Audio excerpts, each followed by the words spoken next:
آج جب میں بس میں سوار ہونے لگی تو میں نے دیکھا کہ سامنے ایک معمولی لباس میں ایک غریب سی عورت بیٹھی ہوئی ہے. اس نے مجھے جیسے ہی دیکھا اپنی جگہ سے کھڑی ہو گئی اور کہا آئیے میڈم. اس نے اپنی مجھے سیٹ دے دی. میں بیٹھ گئی اور اس کو دعا دی. وہ ایک طرف کھڑی ہو گئی کہ میری برابر والی سیٹ خالی ہوئی، لیکن وہ عورت وہاں نہ بیٹھی بلکہ اس نے ایک اور عورت جو چھوٹے بچے کو گود میں لیے تھی اس کو وہاں بٹھا دیا اور خود کھڑی رہی.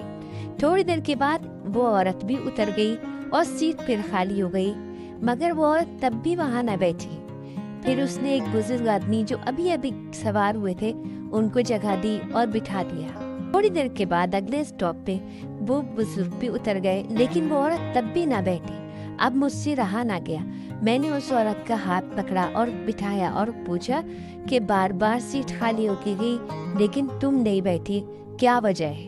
اس عورت نے جواب دیا، میڈم میں ایک غریب عورت ہوں، میرے پاس اتنے پیسے نہیں ہوتے کہ میں سب کا خیرات کر سکوں، تو میں کسی کی بھی مدد کرتی ہوں. کوئی راہ سے کوئی پتھر ہٹا دیتی ہوں، کسی کا بوجھ اٹھا لیتی ہوں، اپنی سیٹ دے دیتی ہوں یا کوئی بھی نیکی کر دیتی ہوں. حتیٰ کہ جب میں کھانا کھانے بیٹھتی ہوں اگر پرندے آ جاتے ہیں تو میں ان کو تھوڑا تھوڑا کر کے ان کو کھلاتی ہوں اور ان کی خوشی دیکھ کر میرا پیٹ بھر جاتا ہے. وہ عورت یہ سب کچھ کہہ رہی تھی اور مجھے اپنی ساری زندگی کی تعلیم و تربیت بیکار نظر آتی تھی. ایسا لگتا تھا کہ وہ عورت بہت دولت مند ہے اور میں بے حد غریب.